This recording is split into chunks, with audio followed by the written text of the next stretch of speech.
All right, welcome to Resilient Voices and Beyond. I am so excited for this episode today.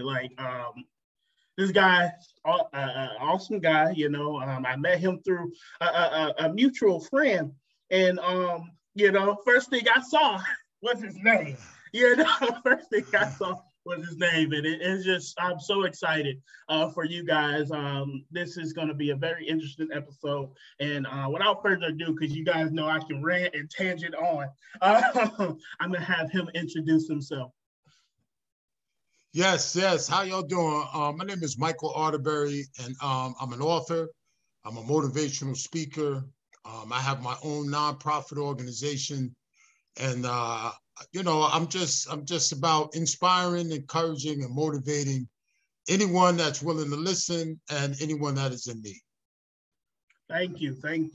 So you dropped a lot of nuggets there. So I always ask this question on each one of my episodes because I think our expertise are great, but understanding the journey, the barriers, and what we had to do to get to that stronghold of expertise is great too, because there's a lot of knowledgeable things that people can learn from that. So without further ado, to whatever extent you're comfortable with, feel free to share what was your experience to, getting into all these great facets of your life. All right, so check this out, Mike. Slide back in your chair. I got a little story I want to tell you that will introduce my life and what I've been through. And it's about a farmer and a donkey, all right? And now this donkey is one of his favorite farm animals because once he finishes working with the donkey on a farm, he brings the donkey back home to play with his kids. So you got to imagine he's coming down the driveway, the kids come out the house, they wash him, they ride him. And once they finish working, playing with him, he sends them back out to the farm.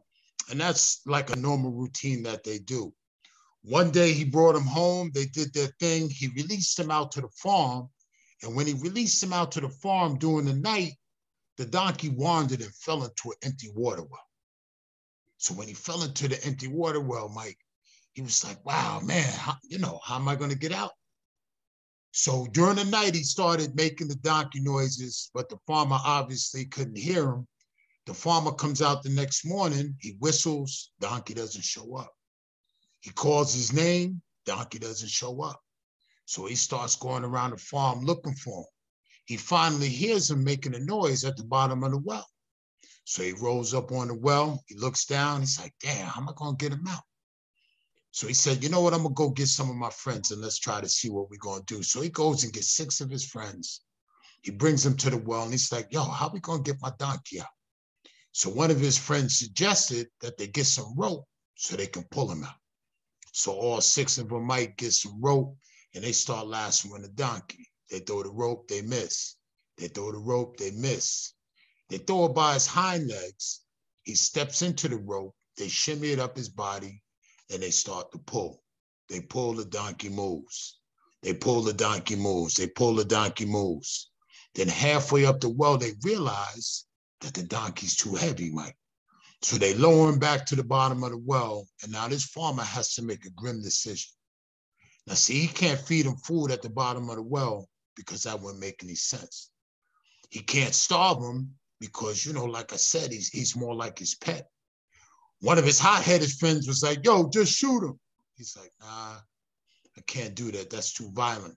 So one of his more reasonable friends stepped up behind him and was like, yo, listen, you don't want your kids to fall into the well. So what you're going to have to do is you're going to have to sacrifice your donkey. We're going to fill it with dirt. And we're going to make sure your kids are safe, but your donkey's got to go. So the farmer thought about it for a little bit and he says, you know what? That's what we're going to do. So they all get shovels, Mike, and they start shoveling dirt. And every time the dirt would hit the donkey, he would scream. Every time he screamed, it would cause the farmer some distress. So you got dirt, scream, dirt, scream, dirt, scream. Then all of a sudden the scream stopped. And when the scream stopped, they gave the donkey a moment of silence. But then they went back to work. More dirt, more dirt, more dirt. Mike, the next thing you know, you see his right ear. They're like, what? They start shoveling cartoon style. Mike, they see half his body. They start shoveling faster. The next thing you know, that donkey walked right out of the well that he fell into. So check this out. Every time that dirt came across the wall, it would fall on the donkey's back. He would shake it off and he would step on it. And he took every scoop of dirt that was meant to kill him to save his life.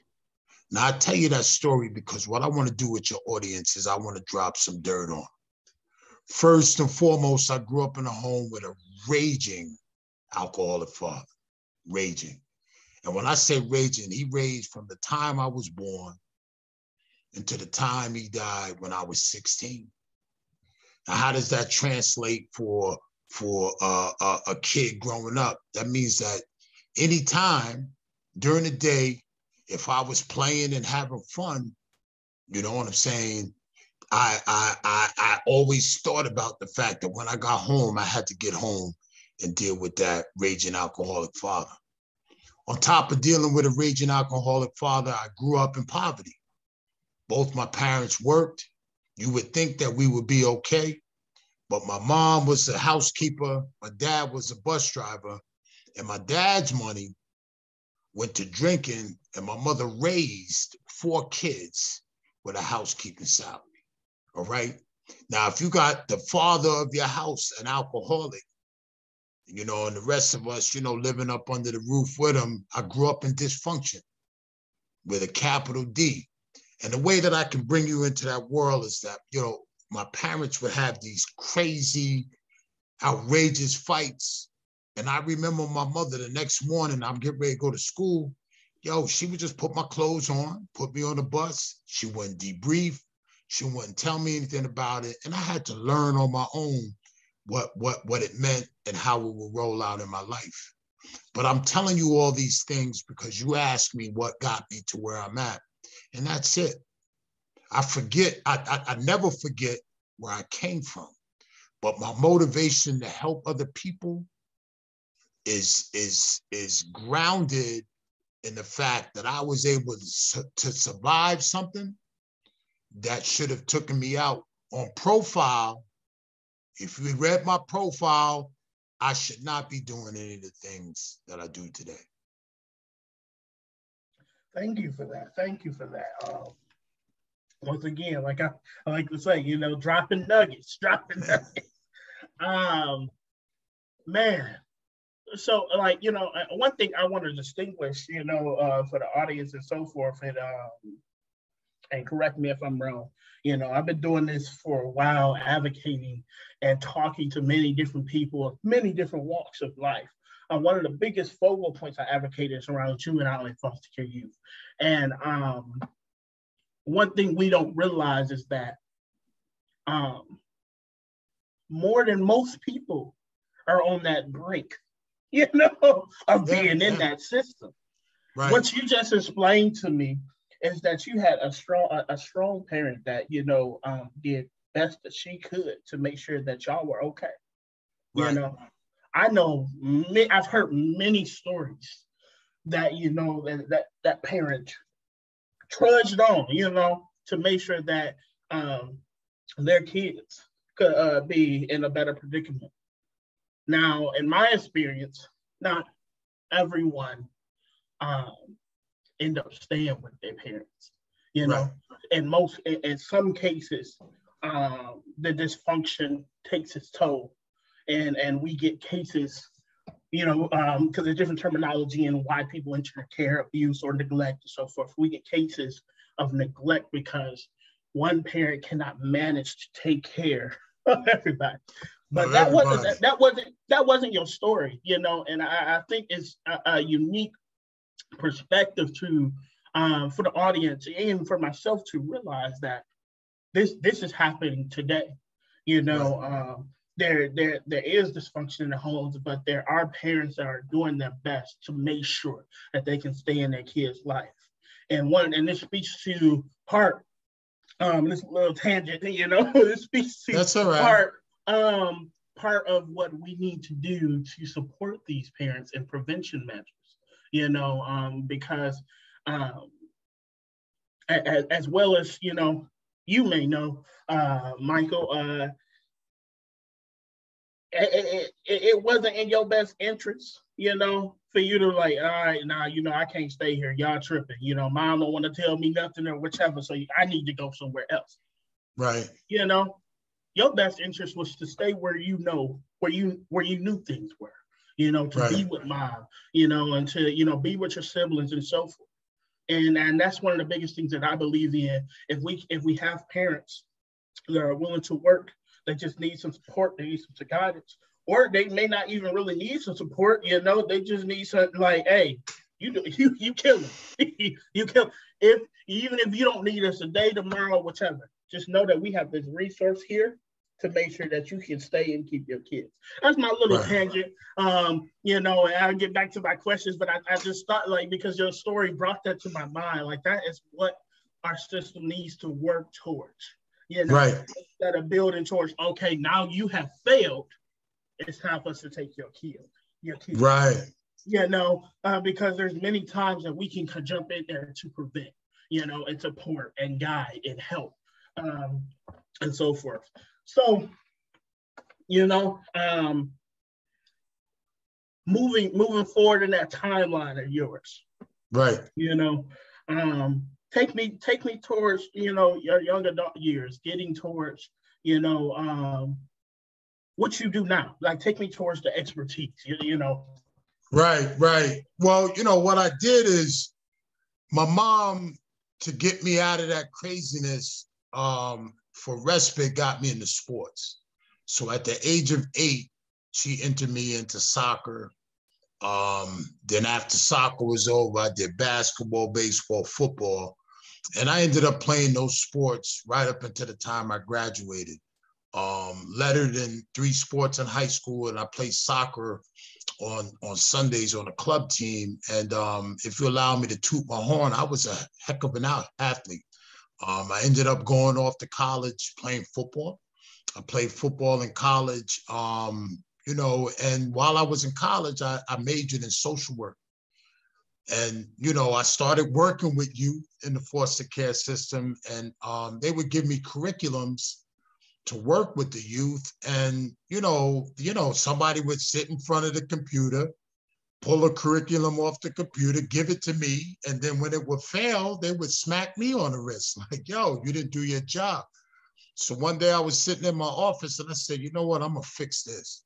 And what I did is I took my social work background, I took my tumultuous childhood, mixed those bad boys together, and I created my own curriculum, which I call Power of Peace.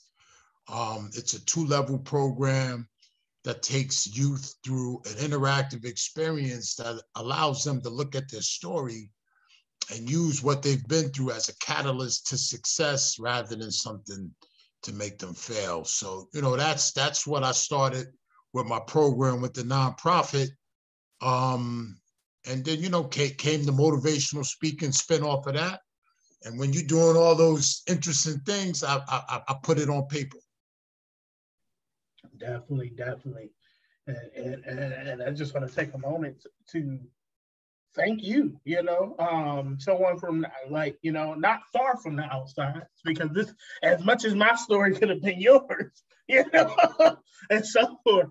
I just want to thank you for doing the work that you're doing, and so forth, and just take the moment, for all, like, the social workers and everyone that, this wasn't their life, chose to come into this life because they saw a place that they needed to be and to fix and to support and to help kids and stuff like that. Thank you guys for all the work that you guys are doing. I don't think that, social workers or what's the word I'm looking for?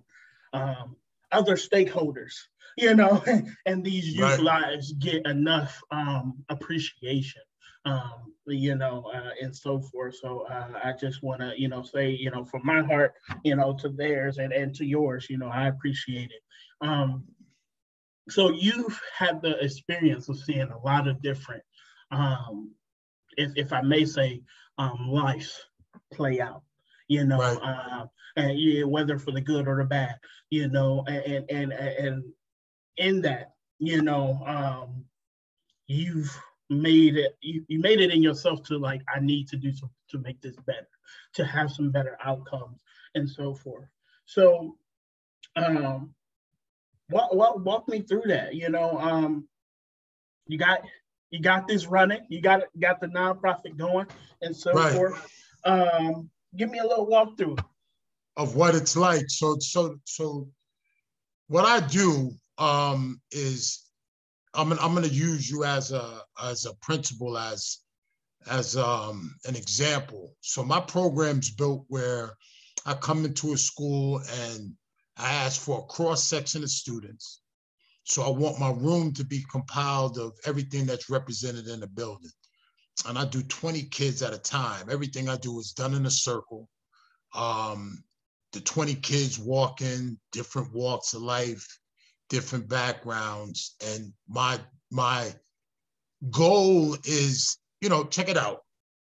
I feel as if all of us, not just the youth, we walk through life and we step on landmines.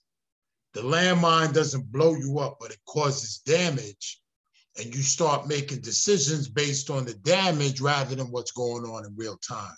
Right. So what I want a young person to do is to come to my workshop, look at their lives, see what landmines they stepped on, connect some of the poor decisions they've been making with the landmine, but in the process of doing individual work, they start to build community with kids that they don't normally really hang out with. You know what I'm saying? And what that does is it starts to change the climate of the buildings of most high schools, because, you know, what happens is if you have a building that has diversity, the groups have a tendency to hang out in their own silos. And then I get called into some schools because of the fact that it's a white community, but the inner city is being pushed into the white community for the schools. So I need to put those young people in the same room so that they can have some dialogue in a safe environment and start to build some relationships. You know what I mean? So, you know, I do that over a 2-day period, nice and slow. And you know, we peeling back the layers, becoming transparent and trying to keep it real. Right. You've been doing this for a while now. If I were to ask you, what are 2 or 3 of the top things that you see when you go into these schools, being some of the concerns of the students or some of the conversations, what would they be? You know, what I see is, and it hurts me because I was able to overcome it, is young people continuing a cycle. You know what I'm saying? You know, 4 siblings that I had, my oldest brother, because of the trauma in our house, became a chump. You know, he'd been married 2 or 3 times. Every time he get a wife, she walks over him, because what he chose to do is, you know, my dad overpowered him and made him feel weak. You know, my next brother decided to be just like my dad. So he became an alcoholic as well. He passed it down to his kids. And so his kids, you know, got multiple children. One of his other sons is addicted to pills. You know what I'm saying? So, you know, he passed it down.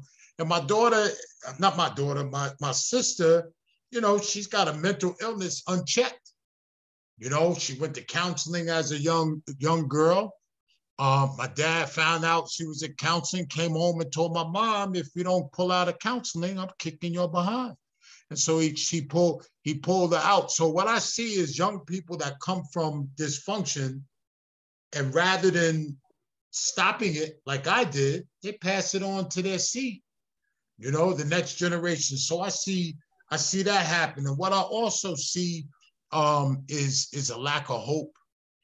You know, when you see a young person that's 13 and 14 and loses hope, I think the most dangerous thing is, I would hate to roll up on not only a teenager, but anybody on the street late at night, in the dark, in a dark alley or on a regular street that doesn't have any hope because they're willing to do anything. And so I see a lack of hope. And then, what I see that is very disturbing is, and I teach it, I call it be the driver of your car, not the passenger of your car, is that young people and people in general allow the negative thoughts that they think and the negative thoughts that people kind of throw at them stick. And when you allow those things to stick, that's when I say that you no longer are the driver of your car, you're the passenger.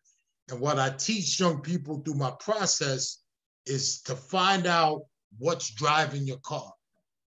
So what I see a lot is young people who are making poor decisions, not because of only what they're thinking, but because other people are, putting them in a negative headspace. So, those are a few things that I see during the work I do. Definitely. And you mentioned a couple of things that struck me is the generational dysfunction and chaos. That's a big thing in the work that I do. We don't realize that, it's not just centralized in at-risk populations, and really in the term of at-risk being just, oh, this person has been a juvenile, this person has parents and this and that. I feel like all our youth, and you can correct me if I'm wrong, all our youth are at risk, and trying to get to that journey towards adulthood. And even when they get to adulthood, they are not safe. Right. And that's something that I've learned in my experience. Yes, I have been in foster care. Yes, I have been in juvenile and so forth. And my story statistically was supposed to end in prison, as a Black male. But it did. Now, there's many other people that, they just don't talk about things, or it just continues to happen, or they suppress it until, they get into college, and so forth. They have anxiety attacks. There's many different stories and many different angles that you're witnessing in that circle with these youth in these schools and so forth. And that struck me because the generational trauma that's happening in today's society with youth directly affects the adults of tomorrow, the parents of tomorrow, and so forth. And we don't realize, that we as a people, I'm not just going to put it on their parents, we as a people are setting these kids up for failure by not looking, by not listening, by not giving them a space to be able to communicate safely, by little things. And I know we've gotten better, but little things of devaluing their feelings, their emotions, and so forth, and saying, stay in a child's place, or what do you know about this? Adults are talking and so forth. These little sayings and what have you, takes away, And I remember these things as a 24-year-old. And I can tell you, as a 24-year-old, these are things that I remember because they affected me, Mm-hmm. And I had to find a way to work around it, So what we say have power, and what we do have power. And the other thing you touched on was, your sister being ripped away from getting help, and to me, that's like that is crazy, because now, I don't know, and you may be able to better tell me, that probably, put some stigmas in her mind, like, okay, well, maybe I shouldn't be doing this, this is not for me, and so forth. And I know so many people in the Black community have the mindset where, and I'm a person of faith, I'm a Christian and stuff like that, I was raised that, Just talk to God about it. You good? You know, and so forth. And I'm like, yes, I am going to talk to God about it. Yeah, I'm going to do that. But also, I need a clinical therapist to help me along that. So when I'm talking to God, I know I'm saying the right thing to him and so forth. And there's many other avenues. It's not just that, you know, or, you know, you either get shunned out or, you know, just put it on the rug, don't worry about it, keep going, you know, or man up, you know, or woman up, you know, and different things like that. And we just don't realize how that completely affects people and so forth. But that's another one of my little tangents and so forth. I just, you know, think the work that you're doing is so important because, you know, you're inspiring and you're giving a platform for those youth to have a voice, for them to know that they can talk, they can share, you know, and to also know that just because one person say they don't want to listen to you, don't mean that you cannot go to the next person that will listen to you, you know, and so forth. So I guess, you know, with that, you know, it also invoked me to want to ask, you know, you've been on a tedious journey from your youth, and you've experienced a lot of, you know, barriers, I'm sure. What has been your experience, you know, with mental health, and what has helped you get to where you are in your profession and so forth? Well, you said it, spirituality, bro. You know what I'm saying? Mind, body, and soul. You know, I'm a man of faith myself, and you know what I do before I start every one of my days is I go to my quiet time. You know, when you're dealing in the world of what I do, I have to take care of me first before I can take care of the rest of the world. So, you know, I spend my time with God alone, and we doctor me up and patch me up, and then set me out on the world as one of his soldiers. So, you know, to keep my mind at peace is with, you know, studying the word and, you know, listening to music, but also I'm a gym rat.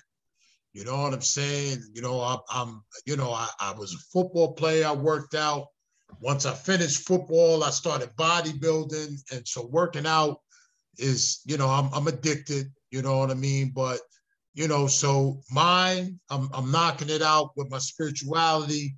I'm hitting it in the gym, you know, and my soul is just being conscious of who I speak to, what I say, you know, and when you are conscious of that and you deliver positive things to others, it's reciprocal, you know, and it doesn't come back to you in a sense of I do it so somebody else will compliment me. But because of the world of the spirituality, when I put other people first, you know, God takes care of me in exchange. And so, you know, those things keep me. I've never had to see a counselor. Now, I'm not saying that because I have a stigma against mental health, but, you know, I've been able to maintain, you know, on my own. But, you know, I tell the young people that I meet in my circles that, you know, a 15, 16-year-old, you know, suffering from anxiety, dealing with depression. And then I ask the question, like, do you see somebody? And they look at me and they'd be like, no. And I tell them, listen, you're 15. I said, you're not authorized to be your own therapist, especially if you're dealing with some depression. I mean, they're all dangerous. But to be sitting in a room dealing with depression and think you're a 15-year-old, or even the worst case scenario is when you get 4 or 5 of them together, all suffering from depression and just digging a hole deeper. So, you know, I think that getting help is the key. And I talk a lot about the fact that, you know, when you said my sister not getting that help, what I feel happened, you know, is you can live in prison but not be in prison. And when you're not getting therapeutic help when you need it, you become a prisoner in your own body, bro. And so if you want to be free and be able to live a life of color, a colorful life, and you got to unpack that stuff in your head, because if you don't, it'll drive you crazy. Definitely, definitely. You know, I'm just thinking, like, you know, as a young kid, you know, hearing these things, you know, I'm like, dang, so you tell me I got to take care of my physical health and all this. Like, this is a lot to do. Like, I'm just trying to live. Like, you know, like as a kid, you know, like I that would have been me. And, you know, I just like, I wonder. I just wonder, you know, because that's every kid. Like, look, I got to go to school. I do this. Now you're telling me I need to focus on self-care. So, you know, what you mean self-care? You know, like, you know, I eat my vegetables, you know, my mom and dad tell me to, you know, what else you want me to do? You know, but we have to do a better job in having these conversations early. You know, what this mean, like, and how does it affect you on the long haul, you know, and making it a practice. We can't just be like, okay, now you about to be 16, 17, you know, or you in high school now you need to start focusing on, you know, self-care, or being able to talk to somebody, or being able to ask for help, you know, and so forth. Because you know, and I may be wrong. Somebody may come like, hey, Mike, you was wrong for saying this, that's not really true. But I believe that we learn as much of our negative habits as our good habits. You know, so being prideful, I feel like that's learned, you know, by not feeling okay to ask somebody for help, or not, you know, wanting, you know, to ask somebody for help. I don't feel like you start that way. You know, you know, there's certain moments that like, look, all right, so I can't talk to you, so why should I ask you for help? There's certain moments that make you feel that way, you know. And I know everybody's story is different, but you know, that's just some couple things that I think that we have to do as a whole. And I mean, as a person that has several mentees, you know, and been advocating and so forth, you know, I don't close myself off to a specific group. You know, if a young person say I'm going to tropical smoothie, young person is like, hey, you know, I don't really know you, but I'm looking for a mentor and so forth. I'm like, well, hey, this is my email. Your parents called me or whichever, you know, and let's all sit down and let's talk about it, you know. And that person could be a complete stranger, but I believe we all need each other. You know, we all have to support each other and so forth. And it's not just centralized to people who end up in the juvenile or foster care system. It's not just centralized to adults that end up in the prison system. You know, it's a life thing. You know, we all can't do this thing by ourselves and so forth. You know, and you spoke to that. Like, although, you know, you haven't had to, you know, seek counseling and so forth, you have built a system that works for yourself, and that's all it is.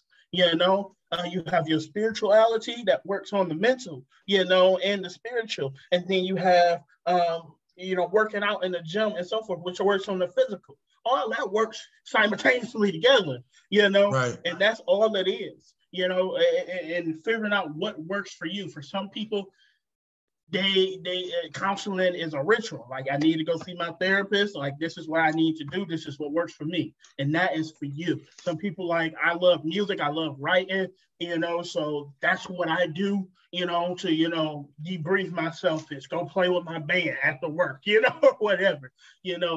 Everybody has their own system. And I think, you know, that's something that you're speaking to is, you know, this is my system. This is what works for me, you know, and find out what works for you, but not talking about it, not working with it, that should not be an option on the table. You know? Yeah. I feel you on that.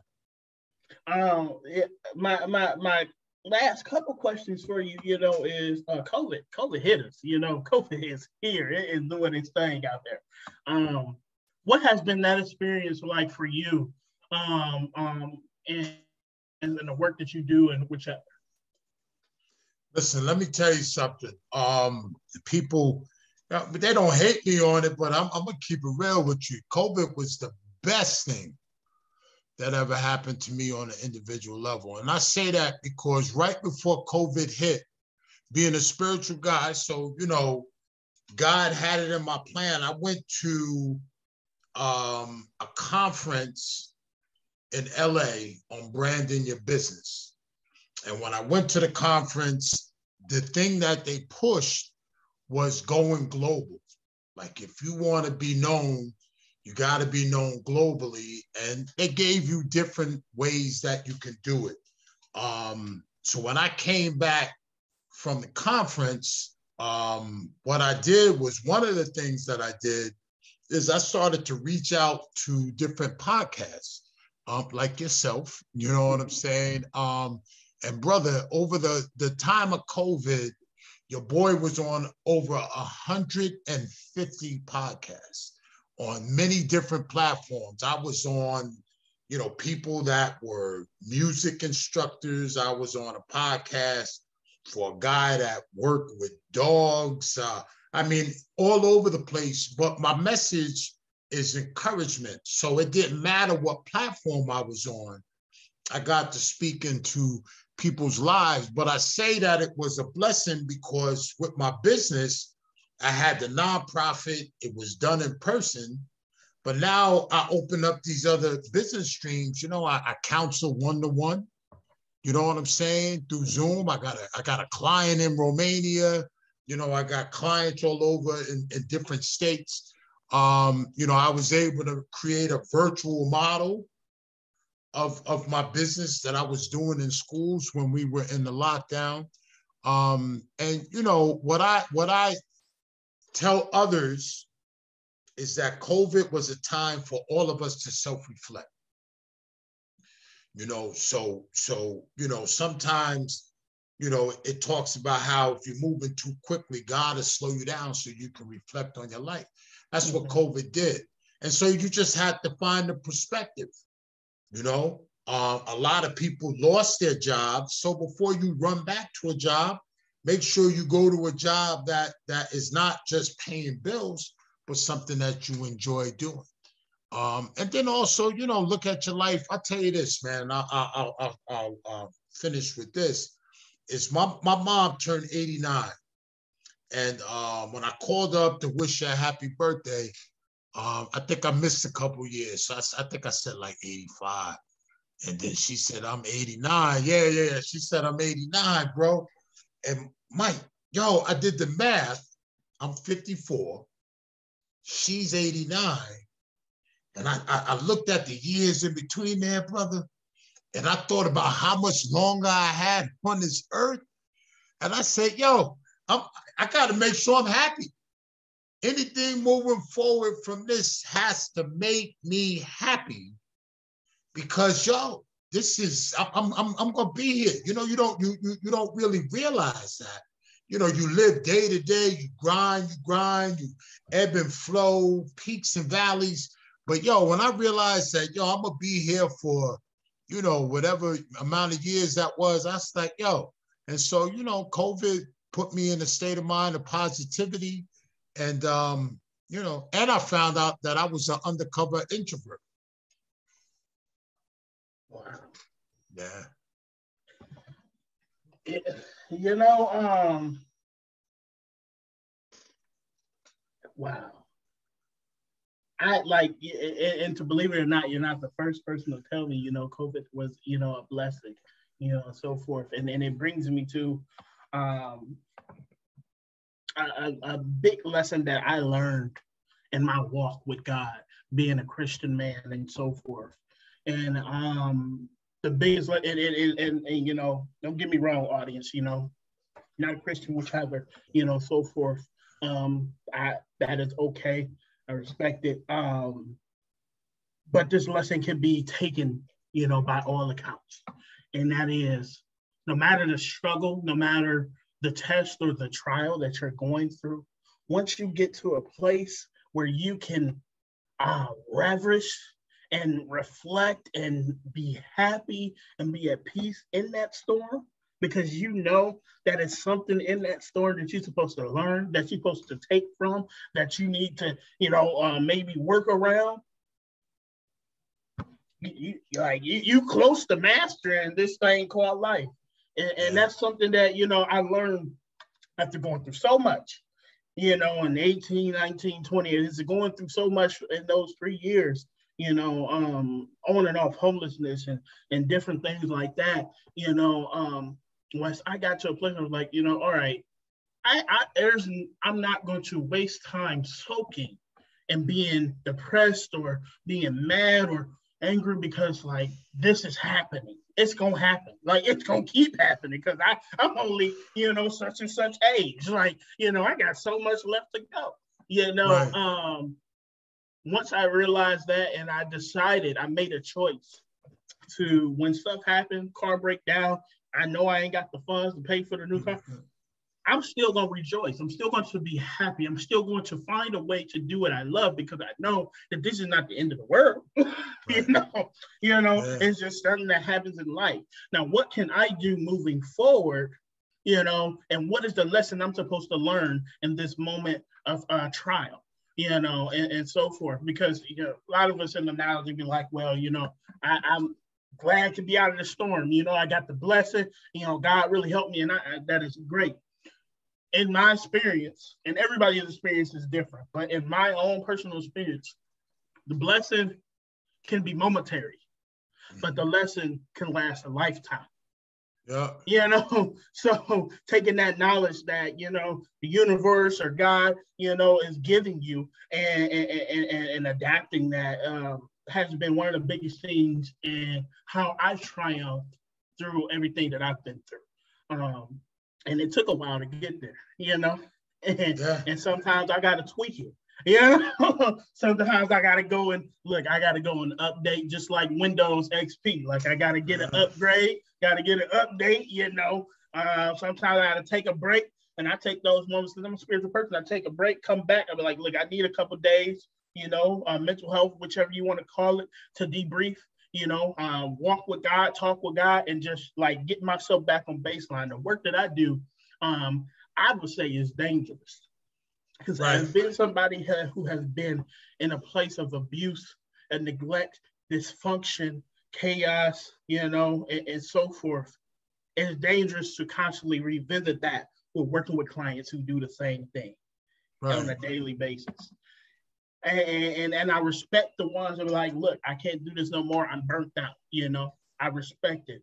But for me, each and every day that I step back into that fire and so forth, I remember that, my time in reaping any of the changes that happened to this system to make it better is over.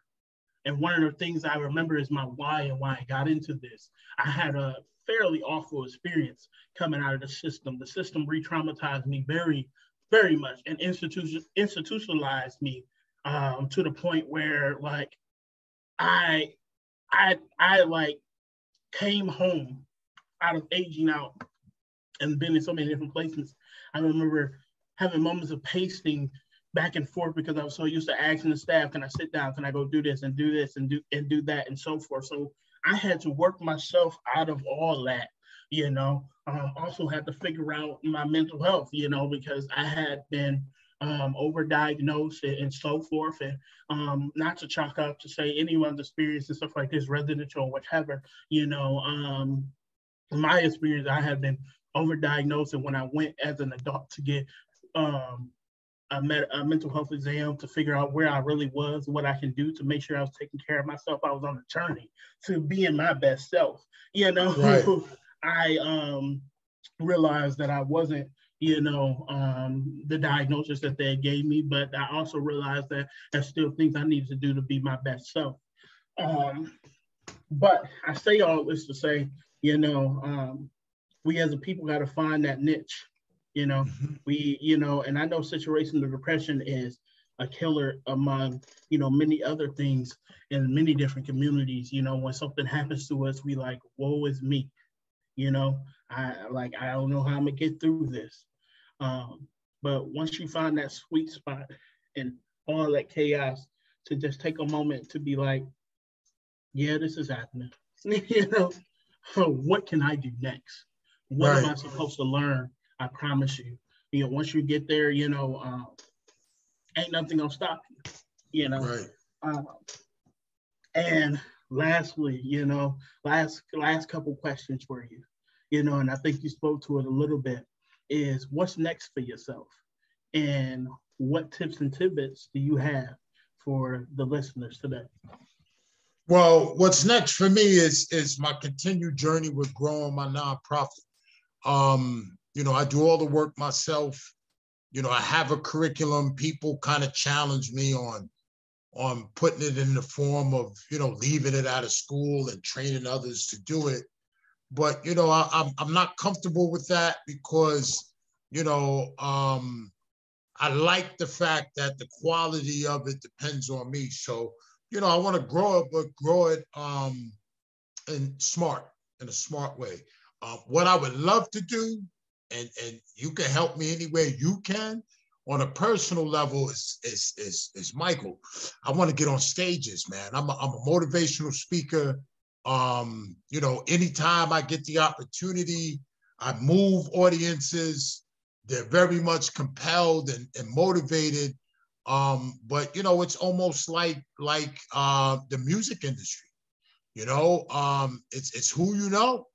It's who you know. So I'm waiting for that email, that phone call from you hear about Steve Harvey and these guys, Tyler Perry.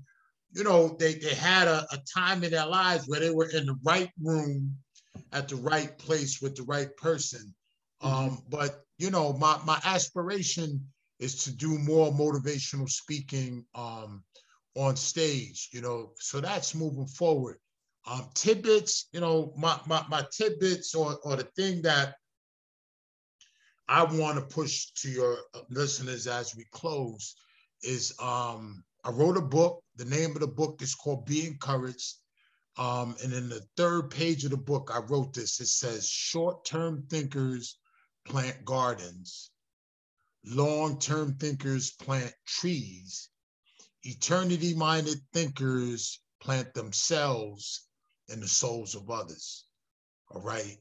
And what I mean by that is the fact that I mentioned it briefly, is that my tidbit is that we need to live a conscious life. We have to be deliberate in what we say to others, what we take from others. You know what I'm saying? Because my ultimate goal when I interact with other people, just like I'm interacting with you on this podcast, is that when I leave you, you say to yourself, oh God, who is that man? I'm an older dude. We used to have a guy back in the day called the Lone Ranger. That was way before your time. But the Lone Ranger was a dude in the West. He used to wear like a mask over his face. He rode a horse. His boy was Tonto. It was an Indian, but they always used to say, who's that masked man? And it was the Lone Ranger. And so I'm deliberate in what I say to people so that when I leave them, they have to question, what they just heard, but that's living conscious, quiet in my spirit, so the Holy Spirit can speak through me and just trying to move people to a better place, Mike. Definitely. Well, it has been an honor to be able to speak to another Michael. It has truly been an honor, and I look forward to speaking with you in the future. Thank you. Seeing how this journey goes and how you continue to grow and so forth. For the audience and listeners, you heard it. Michael has it's so weird saying my own name, but he has a book out there. Where can they find your book? Check this out. If they go to shakethedirtexperience.com, and we could put it in the show notes, they can get a free copy. All right. But they got to pay for postage. Now I'm saying that usually you don't have to say that, but people get uptight when they come to get it. And yeah, you got to pay for the postage. It's not the price of the book, but you know, they go to shakethedirtexperience.com. I will autograph it and I'll send it out to them, a free copy of my book. So that's where they can get the book, or they can go to Amazon. You know, they can get it at Amazon. They can follow me on michaelarterberry.com, which is my public speaking platform. Youthvoicescenter.org is my nonprofit platform. You know, my social media, you got Facebook, Instagram, you know, LinkedIn. We'll put it in the show notes, but any of those places, I interact with my followers. If you want to drop me messages in my direct message, you know, I do that. And I want to last but not least say I do one-to-one counseling as well, Michael. So, you know, counseling, coaching, you know, whatever you want to call it, with helping people just get to a place of clarity. Definitely. So you guys have his information. You know, I'm gonna be tagging him once I get this out and everything like that. You know, on platforms and so forth. You know, so if you want to reach out, you know, definitely reach out. You know, as I leave you guys today, I always say it. You know, COVID is out there. It is real. You know, it's take all of us to take care of each other. You know, if you're thinking about getting vaccinated, whichever that's your philosophy, go ahead and get it done. Don't procrastinate. If you're not trying to get vaccinated, I respect it, but please be cautious and so forth. I said on another podcast that I was doing when I was giving this speech is that, you know, the protocols that we're taking aren't new to us. These are simple protocols that the CDC has been recommending as a health thing for colds and flus and everything. Make sure you wash your hands. You know, make sure you disinfect surfaces. You know, if somebody is sick, make sure you wear a mask. Like, these are things that we were supposed to be doing for many other things like colds, flu, and whichever, you know, that has affected us for years. So these recommendations, these things that they're asking of us aren't new, you know, and we've suffered the major side effects of what not following simple instructions can do, you know. So let's take care of each other, y'all. It takes a village, you know. One person doing something can just help the whole. That's my little spiel, you know. Lastly, this has been Resilient Voices and Beyond. I hope you guys have a great night, great evening, great morning, great whenever. Just let it be great. And thank you guys, and I'll talk to you soon.